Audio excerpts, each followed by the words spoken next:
در دهه چوبک دهات چوبک ناحیه به نام میرسعید علی حمدانی کودکستان در دوره کارهای آبادانی با پیشنهاد مقامات اجرایی حاکمیت دولتی ناحیه بخشیده به 30 سالگی استقلال دولتی جمهوری تاجیکستان مورد استفاده قرار داده شده. امروز 100 نفر کودکان این دهه در چنین شرایط مساعد و تعلیم و تربیت فرا گرفته شدند.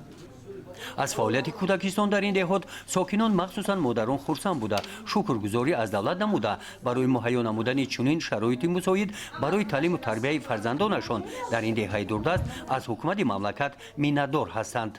خودم یک مادر تنها برای همین کاری من برای مشکلی نمیکشم. برای خاطر جمعی که همین کودکستان شد که دل ایگون چه خواطر نیست ممکن که همین در خونه من نگاه بینی فرزند ندارم یگون چی یاردم چی همه یک مادر تنها هر سه فرزندم به همین کودکستان و حیث من خودم که آموزگار هستم به همینجا سپردگی ایامیو همش میnnتدارم که نقد نگاه بین میکنن فرزندای ما را.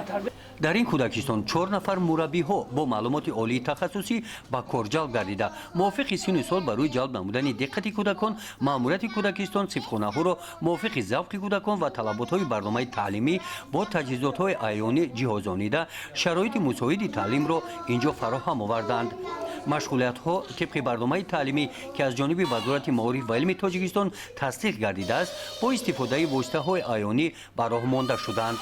با کودکان کار مشکل است، اما ما با لفظ کودکان رعایت نموده، با لفظ آنها صحبت کرده، گفتار کرده کاری میکنیم که کودکان را با خودمون خیلی گپ دمونیم و مقصد که نزدیک کنیم مشکلی خود را برطرف کنیم. در این کودکستان در این گوشه ادبیات های بچگانه گرد آورده شدند. اینجا افسانه و حکایه ها ایجادیات ادیبان تاجیک را مطالعه می نمایند. با مطالعه آنها در دل کودکان ذوق کتابخوانی را بیدار می نمایند. پدر مادر امکاناتی ندارد که در خانه همین تربیت بدهد. کودکستان دیگه است. کودکستان اون چیزی که در خانه هست در کودکستان دیگه است. مثلا مربیای ما خوندگی است. از یک درجه که علم دارد. اون همین تحصیل تا مکتبی را بود کردگی. متخصصن. آنها متخصصن که کودکان رو هر یک چیز رو با خودش چیکار میکند درس میدن میفهماند وابسته مشغولیت میگذراند. اصلا درس نه مشغولیت میگذراند یعنی که میفهماند هم کودک رو.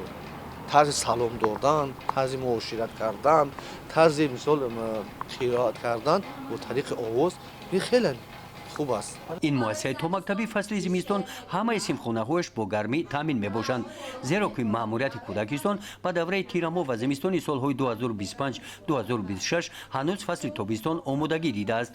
در چنین شرایط هر یک مشغولیتی که از جانب مربی ها گذرانیده میشوند برای کودکان شوق‌آور میگذرند. گزارش خوجا نظریف خدای نظر زهروف از ناحیه به نام میرسعید علی حمدانی برای برنامه اطلاعاتی نوید.